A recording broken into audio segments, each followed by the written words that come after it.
Estamos começando mais uma edição do podcast Hoje Tem Conversa, o podcast do seu Marília Hoje Notícias. E como é bom poder estar aqui com você em mais uma edição do nosso podcast. Hoje vamos bater um papo sobre um assunto, vários assuntos. Vamos falar aqui um pouco sobre AIDS, HIV, sobre prevenção, sobre como acontece a transmissão, o que se tem de novo. Vamos falar também sobre herpes zoster. Você já ouviu falar, né? Mas nunca ouviu falar. Então a gente escuta de tudo, né? E a gente vai bater esse papo com a médica infectologista, a doutora Luciana Sgarbi, que está aqui com a gente hoje, honrando muito a gente com a sua presença. Obrigado, doutora, uma alegria ter você aqui. Obrigada, Marcos. E falar de AIDS nesse mês, né? Que é o mês que a gente tem que relembrar e conversar, já que as campanhas são tão pequenas, né? É verdade. E herpes zoster, que tá bombando, Marcos, bombando mesmo. Então, acho que você fez uma opção muito boa. Que legal, estou muito feliz de falar sobre isso, porque eu acho que é muito importante. Quero também agradecer os nossos patrocinadores que proporcionam tudo isso. Colégio Água Viva de Marília, Esmeralda Shopping, também está com a gente aqui a Ventilador e Casa, Casa Viva Melhor, Móveis Planejados Simoneto, está conosco a Oralsim Implantes Dentários, a rede de clínicas número 1 em implantes dentários no Brasil. Também está com a gente Planos Prever, planos pensados em você. Agora falei de todo mundo, muito bom. Doutora, eu queria começar primeiro assim. Eu creio que AIDS, para uma geração como a minha, é algo mais conhecido, que foi muito assustador e que depois, com o advento das medicações mais potentes, deu-se uma relaxada. E aí eu percebo uma galera mais jovem que não se liga nesse papo. Ou equivocado ou é isso mesmo? É isso mesmo, Marcos. Tanto que, mesmo com terapêutica adequada, os números sempre crescem. Porque essa população, elas não viveram e não viram aquela característica que todo mundo falava, cara de HIV, cara de AIDS. Hoje ninguém tem cara de doente, porque todo mundo que é diagnosticado é tratado prontamente. Então você não tem aquele aspecto que a gente viu outrora, no início da epidemia, né, de AIDS. E a mesma coisa acontece com as doenças imunopreveníveis por vacinas. Os jovens hoje nunca viram sarampo, poliomielite, tantas outras doenças. Então acaba não conhecendo. E se você não conhece, você nunca viu, você pensa que não existe. E aí a pessoa acha que não vai acontecer porque pensa que é algo raro. Porque esses números não estão sendo mostrados com frequência na mídia, nem na mídia dos internautas aí, nem na mídia televisiva. Então, esses números só são lembrados de dezembro em dezembro. Então, as pessoas pensam que não tem. Dengue, tá toda hora falando. Todo mundo tá sabendo que tá rolando dengue, né? HIV é quietinho, né? Causa muita estranheza mesmo, né? Uma doença assim tão importante que a gente vê que os números, conforme você bem falou, continuam crescendo e se tem campanhas tímidas, né? Que bom que nós temos ainda o dezembro, porque senão, né, você pode ver a própria mídia mesmo, a gente fala nisso em dezembro. Eu acho também que isso também tem a ver com a questão do momento que a gente viveu. Pandemia, todo mundo enclausurado, mas desde antes da pandemia, a discussão sobre falar de HIV, você tem que falar de preservativo, de prevenção. Então, você tem que falar de sexualidade, tem que falar dos jovens. E é um assunto difícil. Tem um tabu ainda muito grande, né, doutora? Tem tabu.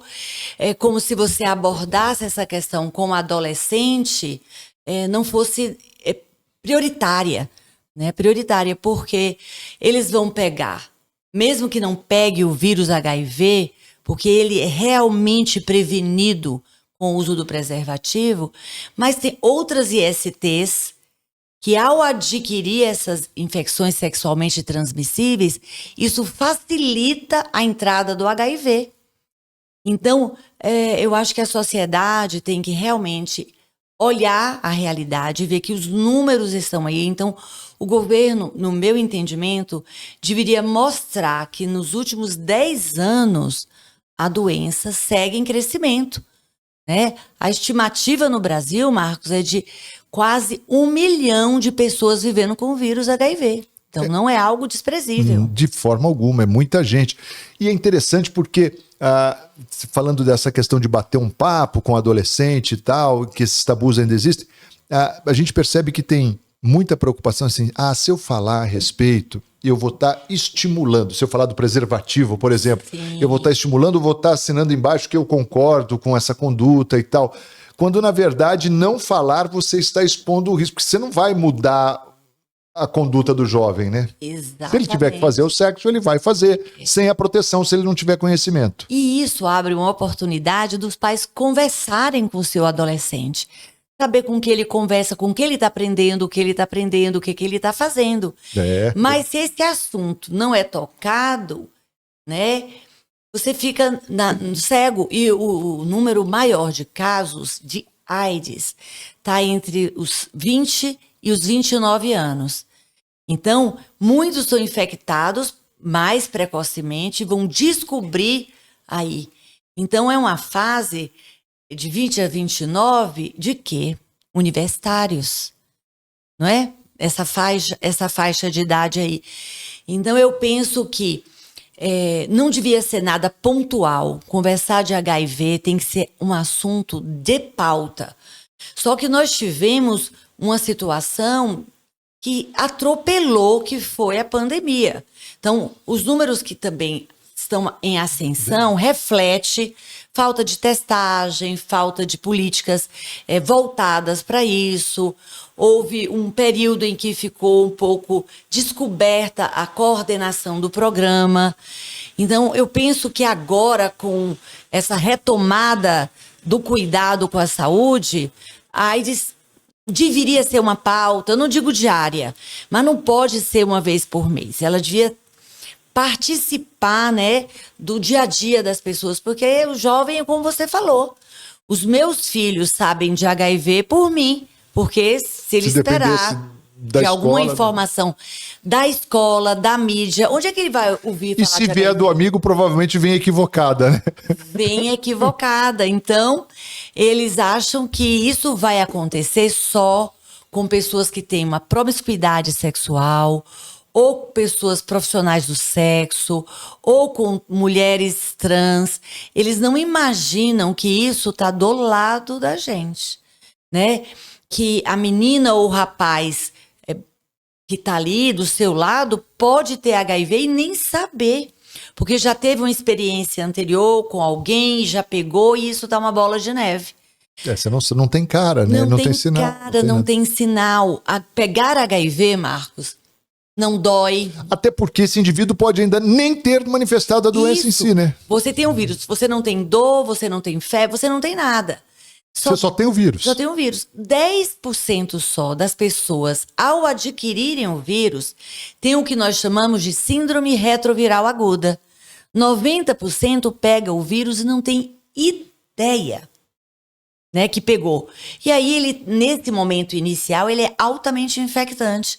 Então, tem uma relação sexual com alta carga viral, ele vai transmitir, né? Então, existe uma informação distorcida de que a mulher passa menos para o homem que passa mais para a mulher. Não existe isso. A mesma efetividade que uma mulher tem para transmitir para o homem para a mulher. Os casais homossexuais têm um risco maior, porque o sexo anal oferece um risco maior do que o sexo heterossexual, né? Porém, o paciente homossexual, né, eles têm tido um cuidado maior. Eu ia falar, essas populações, elas acabaram se cuidando muito mais, se cuidando muito mais, eles são muito mais atentos, muito mais cuidados, estão ligados, se testam com frequência, eles estão antenados com a informação. E quem está adquirindo são os heterossexuais jovens, que estão aí nas baladas, que estão aproveitando a vida e que tem que aproveitar. Só que para aproveitar a vida, você tem que ter informação, né? Porque a informação vai fazer com que, e a discussão do assunto vai fazer com que você tenha atitudes preventivas. Senão, fica difícil, né? Sem dúvida. Ô, doutora, e como é que acontece, como é que caracteriza essa transmissão? É mesmo só através da relação sexual? Marcos, hoje a grande maioria sim. Por quê? O sangue é muito bem triado, né? Então a gente viu escândalo no Rio de Janeiro de transmissão de transplantados de órgão, que não foi uma transmissão de HIV, foi um crime, né? Isso não é... Não é o habitual. Não, Ali não é. foi um crime premeditado, porque ia acontecer a qualquer momento.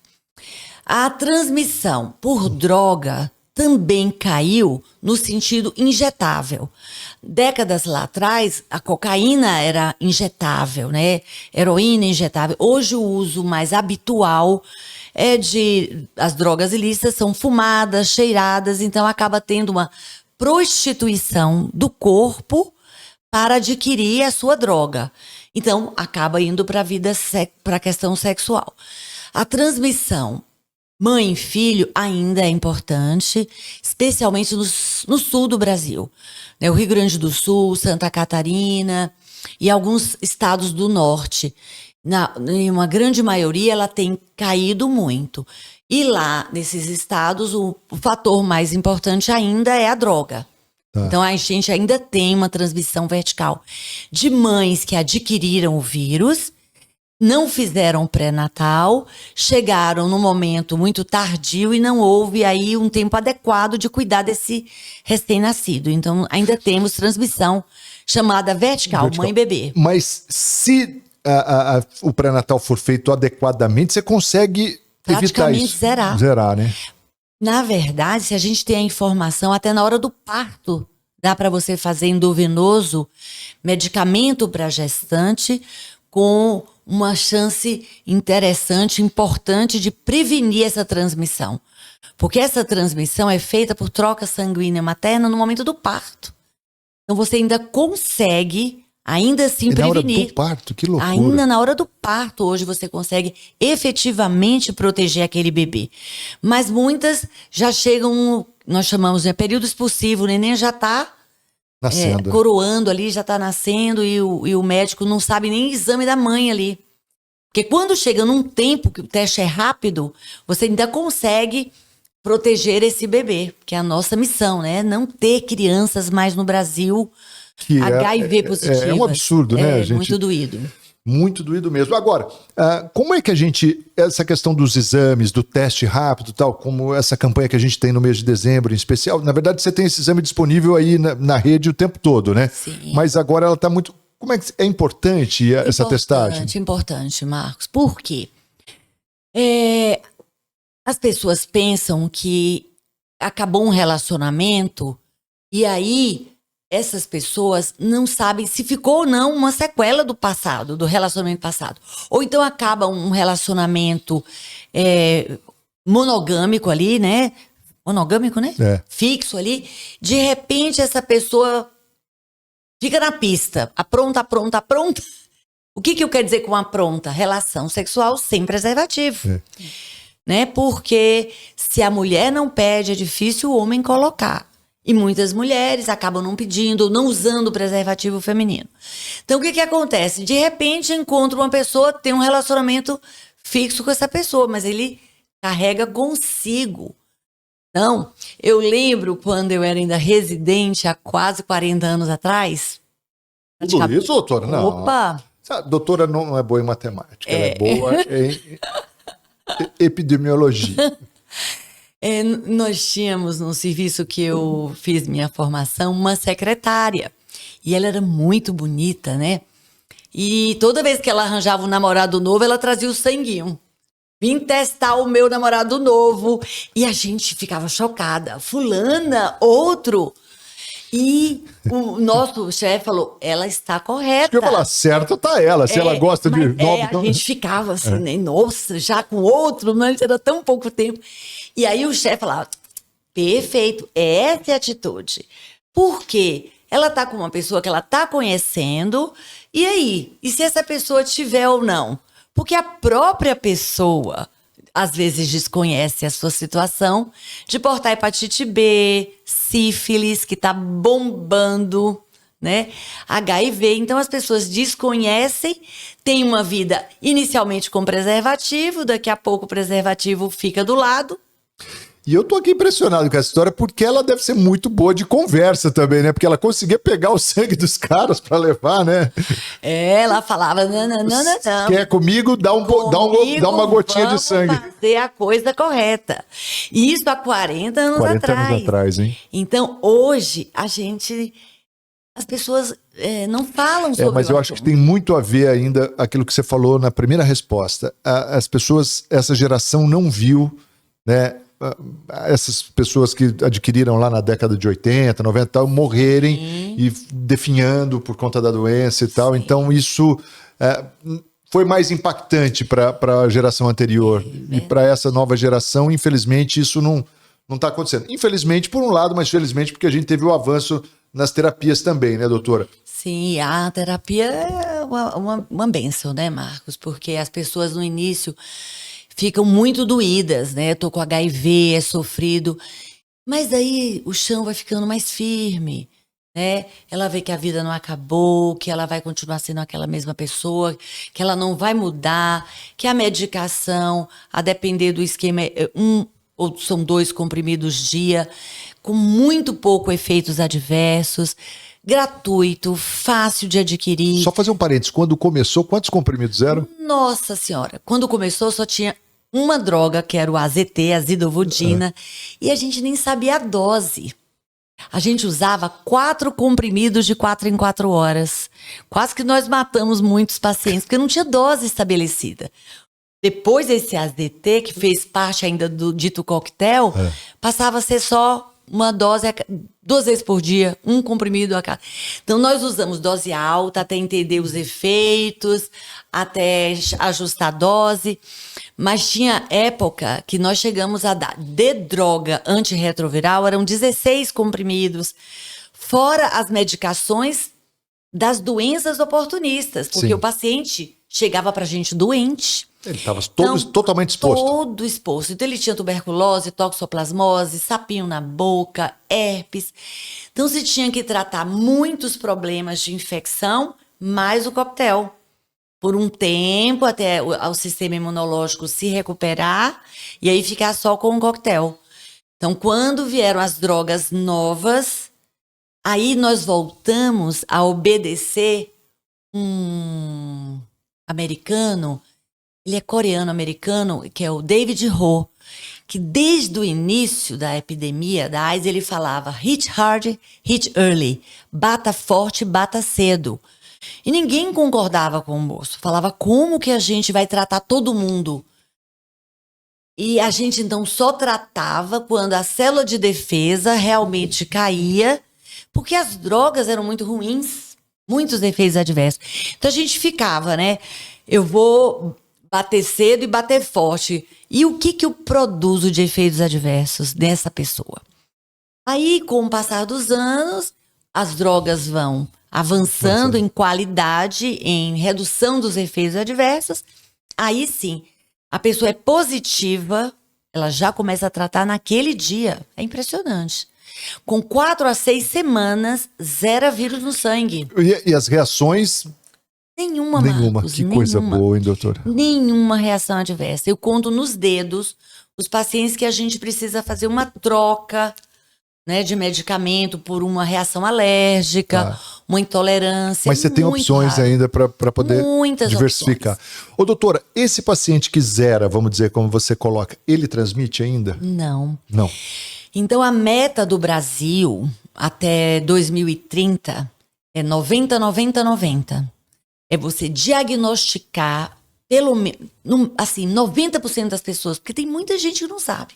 Então, trabalhar em diagnóstico, 90% tratados e 90% indetectáveis de carga viral.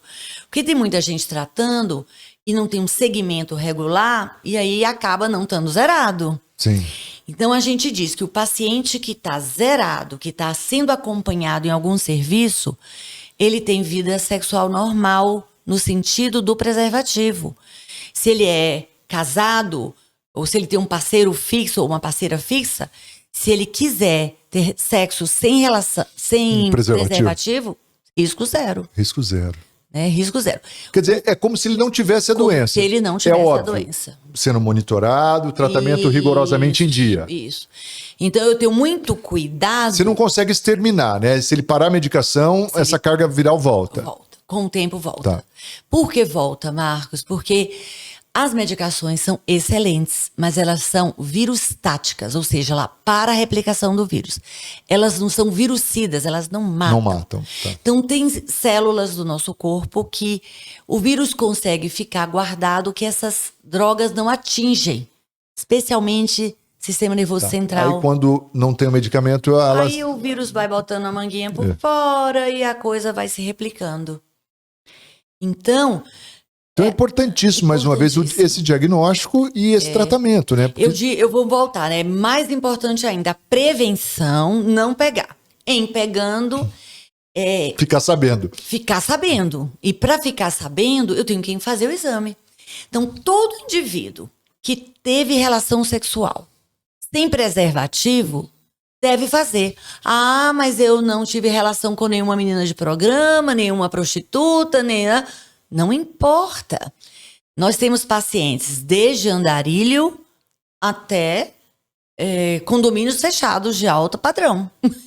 Então, não vê cor, não vê nível socioeconômico, é o risco.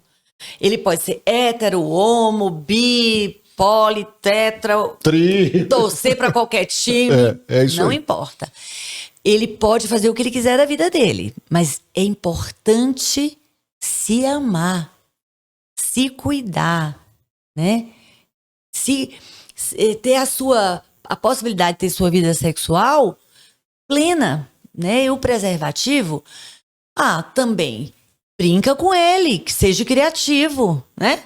Se vira nos 30. Se vira nos 30. Ô, doutora, e tem algo que não é tão novo, mas a última vez que a gente conversou, acho que a gente conversou no Canal 4 ainda na época, você mencionou que é aquela medicação, e até no site a gente colocou a matéria também, a respeito da prevenção PrEP. A PrEP, né? Eu queria que você falasse um pouco, porque também é um outro baita avanço, né?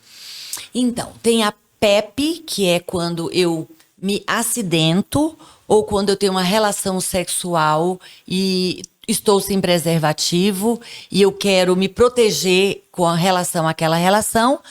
Então, eu vou usar uma prevenção pós-exposição. Seria como a pílula do dia seguinte para... Isso, só que aí por um período de 28 dias, tá? Então, um paciente sofre uma violência sexual ou tem uma relação e depois descobre que a pessoa é positiva ou até está habituada a usar preservativo e aí não usou e está preocupada, ela tem direito de tomar a PEP. Profissionais da saúde Profissionais da saúde, porque respinga, secreção em olho, boca, quando eu estou sem equipamento de proteção, ou quando eu me pico, acidentes em consultório de odontologia, enfim, todo acidente com agulha ou com risco sexual tem a PEP. Só que tem algumas pessoas, algumas determinadas situações que tem uma população com vida sexual de alto risco para se infectar e que cabe também a nós protegê-los, né? Tipo, profissionais do sexo, né? Que têm uma vida sexual muito intensa, mulheres trans, ou pessoas que têm uma vida sexual muito intensa, ou pessoas e não aceitam, não dão conta do preservativo, por razões as mais diversas, ou pessoas que são discordantes em relação ao vírus. Então, se a pessoa tem um companheiro ou uma companheira que tem HIV, mesmo zerado, aquela pessoa pode ficar insegura de ter uma vida sem preservativo. Sim. E gostaria de ter uma vida sem preservativo. Então, é oferecido a PrEP, que é você tomar 2 drogas continuamente, de forma preventiva, para você ter uma vida sexual livre do preservativo. Então, muitos recriminam, mas isso é impactante na transmissão. Ela é muito impactante. Aí a gente volta na tecla inicial, né? Não adianta a gente falar que recrimina, mas se a gente está evitando que a pessoa se contamine, ponto, né? Até porque muitos procuram pessoas para ter esse sexo. E então é importante que esta pessoa que foi procurar um profissional, né, para ter uma relação sexual, porque quer essa relação sem preservativo, sabendo que essa pessoa vai estar com risco muito baixo, quase zero, quando ela está em uso de PrEP. Então a gente tem que abrir a cabeça no sentido de que nós não temos que ter julgamento. Nosso papel é impactar em números, em resultados, proteger pessoas e vidas. É esse a proposta, né, dessa medicação. E já tem estudos, inclusive o Brasil está fazendo parte desse protocolo de estudo, e de uma medicação injetável e que a pessoa toma uma aplicação a cada 6 meses e fica protegido do HIV por 6 meses. Cara. Então, é um avanço. Uma aplicação. Uma aplicação por 6 meses. Ainda é droga em estudo, tá? Em protocolo. O Brasil é um estudo multicêntrico, o Brasil faz parte desse protocolo. Agora, imagina se a pessoa... Porque as mulheres trans são as que mais sofrem preconceito, de maior risco, né? Para adquirir o HIV. Elas com uma injeção a cada 6 meses não teriam HIV. É fantástico, é fantástico. A gente está conversando aqui sobre AIDS, sobre HIV. Aliás, por que AIDS e HIV? Há diferença nisso, doutora? Hoje, com menos importância, Marcos. O HIV é quando a pessoa porta o vírus e não tem nenhuma doença que a defina como AIDS. Ela não tem ainda uma queda da resposta imune que a defina como AIDS. Então, lá atrás, a gente usava o valor de CD4, que é a célula de defesa, a qual o HIV infecta. Então, quando eu tenho uma célula de defesa abaixo, na época, abaixo de 350 e alguma manifestação clínica, então esse paciente já não era HIV, ele era AIDS, ganhava remédio. Ah, tá. Isso se perdeu, porque hoje a gente não espera o paciente ter sintomas ou cair o CD4 para... A ideia é não ter o aidético, o cara com a AIDS. Isso. Até para poder não ter estigmatização. Exatamente. Então, hoje, a gente usa ainda isso porque a pessoa que tem AIDS mostra pra gente que ela já está sendo tratada no momento da sua vida mais tardio do que aquele indivíduo que simplesmente virou HIV positivo e está tratando. Só nos serve para isso hoje. Eu já estou tratando um paciente que chega para mim com neurotoxoplasmose. Esse paciente, eu já sei que ele é paciente com AIDS e que ele tem no mínimo aí 7, 10 anos de HIV. Então, esse paciente demorou tanto. Quantas pessoas não foram contaminadas? Então, por isso, quando a gente fala que tem que se falar, é que na minha prática diária, eu sempre ofereço o exame. Então, um paciente vem para mim por alguma coisa e eu vou pedir exames, eu pergunto, você quer aproveitar e fazer exame de hepatite B, hepatite C, sífilis e HIV? A maioria topa. Vamos, doutora, vamos fazer. Porque se você não oferece, ele pensa, eu tenho uma parceria fixa, ou eu sou casado, mas será que teve alguma infidelidade de um ou de outro? Será que lá atrás, antes desse casamento, já tinha alguma coisa? Pois é. Porque você tem a janela que fala, né? Demora quanto tempo, né, doutora? Para ter sintomas de 7 a 15 anos, Marcos. Quer dizer, você tem lá uma pessoa que está casada há 14, vamos dizer, se ele estiver dentro dessa... Pois é. Né? E tem os chamados long survivors, que são pessoas que têm o vírus e já tem 20 ou mais anos e nunca teve queda de CD4 e nunca teve nenhuma manifestação clínica. Mas transmite. Mas é um transmissor. Eu tenho uma paciente, ela é muito querida, já é minha paciente há mais de 15 anos, uns 18 anos. Ela foi descobrir o HIV dela na gestação. Ela já era casada há 7 anos. Poxa então, vida. É duro. É um susto, né? Você descobrir... E não foi culpa do marido também, porque foi de um relacionamento prévio. Dela. Dele. A gente não sabe se é Não dela sabe, ou dele também. Mas enfim, né? Enfim. Depois que sabe, não adianta ter culpa, Não, é tratar, né? tratar. E aí os dois estavam, né? Os Então, dois estavam. Será que foi quem? Ela do relacionamento anterior ou ele do relacionamento anterior? Então, assim, eu acho que os colegas sempre devem oferecer. Né? Vamos fazer um teste? Ah, doutor, será? Não. É só cuidado, né? Porque pode acontecer, ninguém quer. Mas você está salvando vidas, porque diagnóstico precoce, tratamento mais adequado, e você está vendo outras vidas. Ô, doutora, e hoje, por exemplo, você tem, pra gente ter uma ideia assim da importância de ficar sabendo, de começar a tratar, né, e de ter uma qualidade de vida, hoje você tem pacientes que já tratam há quanto tempo e têm uma vida interessante? Marcos, por incrível que pareça, eu tenho um paciente vivo de 92. 92? De 1992. 92, nós estamos... Que foram pacientes que adquiriram. Tem outro de 94, 95. Eu tenho pacientes bem antigos. Quer dizer, E que nós sobreviveram. estamos falando de 30 e tantos anos. Que sobreviveram àquela fase. Ou porque a carga viral não foi tão alta, ou porque ele não teve infecção oportunista, ou porque foi dando conta de tratar, e aí usufruiu das drogas novas, né? Então, mas assim, se a gente está pensando num paciente que começou lá atrás, numa situação muito mais difícil do que a de hoje, um paciente que descobre hoje e começa a tratar, a probabilidade de longevidade dele é muito maior. você vai ficar impressionado com o que eu vou te dizer. Então, lá atrás, a gente falava assim, expectativa de vida, né? Qual é a expectativa de vida de um paciente AIDS? Hoje, os estudos mostram que o paciente HIV vive mais que um não HIV.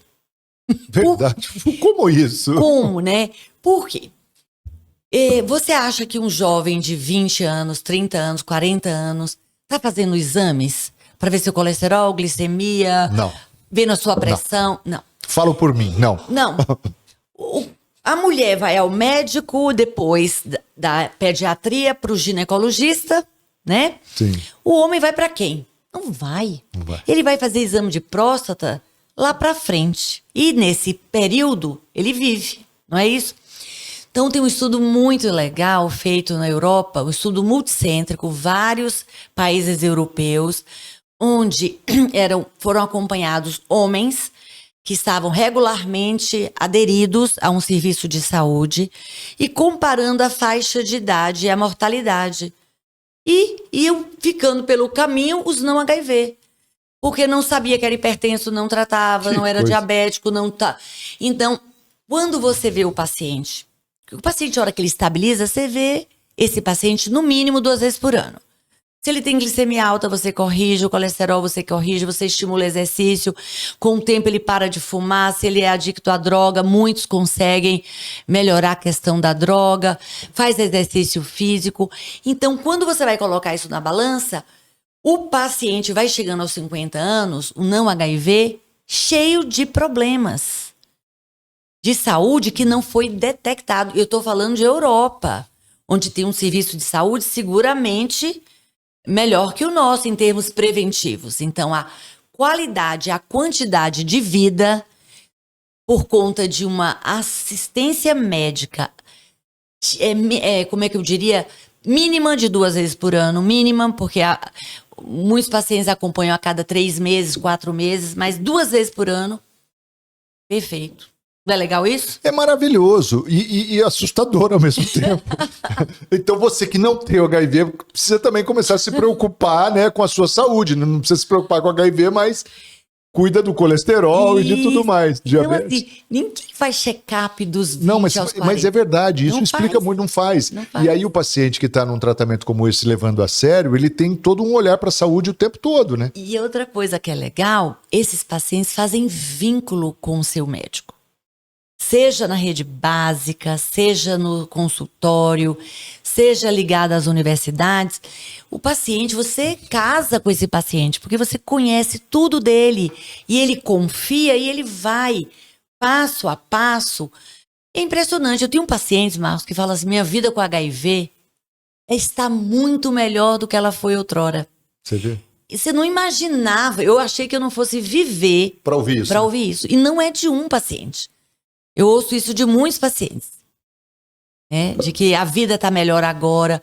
Porque se ele era um paciente da pá virada, ele Tomou juízo. tomou juízo, focou, arranja uma parceria e vai, e trabalha, e vai os sonhos, e viaja.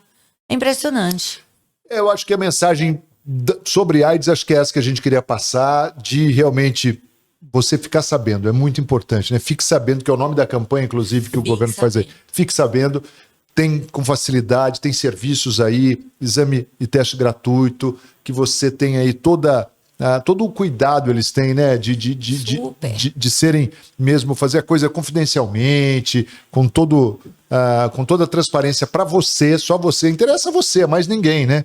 Você e o seu médico. Então, não deixe de fazer. Agora, doutora, eu quero falar, que eu me empolgo a falar, você sempre com boas informações, mas eu quero falar um pouco sobre herpes zoster. Vai, vamos lá. Eu sempre ouvi falar do herpes. Que a gente falou, assim, inclusive é uma das doenças aí também que acaba cometendo quem tem HIV. Mas assim, o herpes na boca, herpes na genital, o que mais que nós temos? Herpes no corpo, eu nunca vi. E aí, de repente, vem essa tal do episódio que dói. Porque o herpes normal, tem outro nome? Simples. O herpes simples não dói.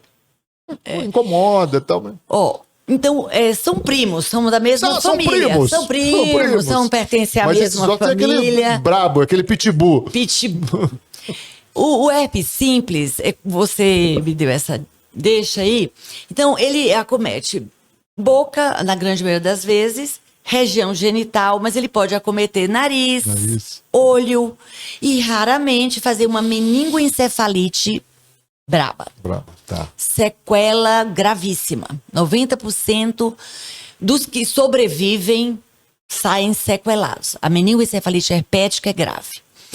O zoster é uma doença de 2 fases. É um vírus que o nome dele é varicela zoster. Então é uma doença que na infância a gente tem a varicela, que é conhecida como catapora. Só que o vírus dessa família nunca vai embora do nosso corpo. Eu tenho uma catapora, pipoco, né, de lesão, céfalo caudal, então as lesões começam e vão até o pé. E é uma doença aí de 1 semana. Vários casos agora em várias escolas privadas particulares de Marília. Vários, eu atendi inúmeros casos. Falta de vacinação. E vacina de catapora é gratuita na rede básica. Bem, o vírus da catapora... Nós tivemos uma campanha tremenda contra a vacina, né? Infelizmente. Tivemos, mas graças a Deus estamos melhorando os nossos níveis. Bem, só que o vírus da catapora fica guardado em nossos gânglios sensitivos. Com o passar da idade, seja por adoecimento, ou seja, pelo próprio envelhecimento, esse vírus acorda e agora é uma doença diferente, porque ela é uma doença do nervo, por isso que dói. Então ela acorda em um determinado nervo, que pode ser o ramo oftálmico, o ramo facial, o ramo torácico. Ela acorda numa determinada localização. E quando ela acorda, ela caminha, o vírus caminha pelo nervo, vai até a pele. E na pele nós temos lesões vesiculares bolhosas, aquelas vesículas. Tradicional do... Tradicional. Você olha e você fala, é um zoster. Que no popular é o cobreiro, porque ele faz o caminho do trajeto do nervo. Por isso o nome cobreiro, porque faz um trajeto onde o nervo começa, né, até o meio. Nós somos divididos em lado direito e lado esquerdo. Mas então o herpes zoster é o popular cobreiro? É o popular cobreiro. Porque o cobreiro, eu já escuto de longa data. Mas herpes zoster, para mim, é algo não novo, mas assim, é bem mais recente, né? Não. Porque ninguém fala... Existe uma doença, um vermezinho, que dá o bicho geográfico. É verdade, tem bicho geográfico. O bicho geográfico que coça, normalmente são crianças, fica na perna do bumbum, a criança coça, faz um caminho. Bicho geográfico faz um caminho. O cobreiro, os nossos pais, avós falavam cobreiro e ia pra benzedeira. A benzedeira benzia e dizia, olha, vai melhorar porque não vai passar do outro lado. E não passa, porque a doença é de um lado só. Porque o nervo é do lado direito ou do lado esquerdo. Esses nervos não se comunicam. Eles fazem isso. Nós somos, né, divididos. Um exemplo que eu gosto de dar para as pessoas entenderem é o AVC. Quando eu tenho um AVC, um lado que não fica esquecido, ou outro, o cobreiro também, ele vai acometer um lado do corpo. Só. Então, a dor, ela é imensa, porque quem já teve um canal de dente sabe, quando você tem um dente que dá canal, que comprometeu o nervo, é uma dor. Eu nunca tive, mas todo mundo fala doutora, que é uma dor. Muito. Agora, é um nervo. Agora, você imagine um trajeto inteiro, que nós chamamos dermátomo, de inflamado. É uma dor. E o mais desagradável, Marcos, é que isso é prolongado. Você dá o remédio antiviral, 1 semana. Seca as feridas, secam as bolhas, né? As vesículas secam, fica uma cicatriz. Só que a dor deste nervo inflamado, na grande maioria das vezes, perdura até 3 meses. Meu Deus. E, à medida que a idade avança, essa dor fica 6 meses, 1 ano ou mais. Então, é uma doença que não é frequente abaixo dos 50 anos. É isso que eu ia falar, ela acomete 50 a mais? Ela pode acometer qualquer um, desde criança, né, até a idade adulta. Mas a maior incidência a maior incidência. Por quê? A partir dos 50 começa, né? Queda de hormônio, depressão, começa o envelhecimento da nossa resposta imunológica, os problemas ficam maiores, porque eu digo que a gente vai envelhecendo, os problemas vão aumentando, né? Eles não envelhecem com a gente, mas eles crescem. Aí, na década de 50, você tem um X de casos, 60 mais, 70 mais, 80 mais. Quanto mais idoso, pior a minha resposta imunológica, mais fácil desse vírus acordar. Então, ele acorda só pelo envelhecimento ou por estresse muito grande, né? Você está passando uma situação de uma perda ou de um impacto emocional, familiar, pessoal, econômico, sei lá, de qualquer ordem. A principal causa hoje é o estresse. Mas você pode ter adoecimentos. A pessoa ficou deprimida, ou a pessoa teve um câncer, né? Eu tô com uma pacientinha que eu vou ver esses dias, que uma amiga me pediu. Ela perdeu a visão. Foi um estresse tão grande para ela que ela desenvolveu um zóster intercostal. Eu tô com outra senhorinha que ela mora só, tem 80 e poucos anos, ela caiu no chão. Onde ela bateu fez um zóster. Foi um herpes estimulado pelo trauma físico. Então pode ser um trauma físico, um trauma como uma mudança abrupta de temperatura, também pode acontecer. Ô, doutora, e a exemplo da varicela, né, da catapora, nós temos a vacina. E aí você lembrou bem, nós estamos com um surto aí na cidade e tal, porque as pessoas não estão vacinando, óbvio. Porque quem está vacinado não pega. Né? Ou se pega moderado, como é que é isso? Então, assim, quem tem 40 anos para cima, 98% da população, 40 a mais, já teve catapora na infância. Então tem o vírus. Tem o vírus. Quem teve catapora na infância tem o risco de ter zóster. Então, todos os 40 a mais, quando chegarem nos 50 a mais, devem se vacinar. Esta população que vem vindo aí, eu acho que a vacina da catapora no SUS já deve ter mais de 10 anos. Ela recebe a vacina, 2 doses de vacina, e a ideia é de não ter catapora. Só que a vacina é vírus vivo. Ela tem contato com o vírus vivo, não tem a catapora. Então, ela poderia também ter zóster, só que com certeza vai ser muito menos frequente e mais benigno. Nós não temos esse dado, porque essa população precisa ficar 50 anos para a gente saber o que vai acontecer. com relação às zoster. Mas fato é que hoje 50 a mais precisa tomar a vacina do zoster. Precisa. E aí você zera esse risco? Praticamente zera. É a vacina do calendário mais efetiva em termos de prevenção. Ela é morta hoje, é uma vacina morta. A do zoster. A do zoster é uma vacina morta, porque a de catapora é viva. É viva. A do zoster, ela é morta e ela é feita de uma maneira que ela tem um adjuvante, que é um fortalecedor dessa vacina. Extremamente potente. E a resposta foi mais de 95% de proteção. Ela pode ser usada em pacientes oncológicos, que são mais susceptíveis a ter, pacientes que estão usando drogas imunossupressoras ou imunobiológico para tratar esses reumatismos da vida, lúpus, artrite reumatoide. Quer dizer, né? Doenças que já limitam e judiam demais a pessoa. Muito. Ainda tem um zoster, poxa. Agora, dos 18 anos, Marcos, até os 50, essa vacina também pode ser usada.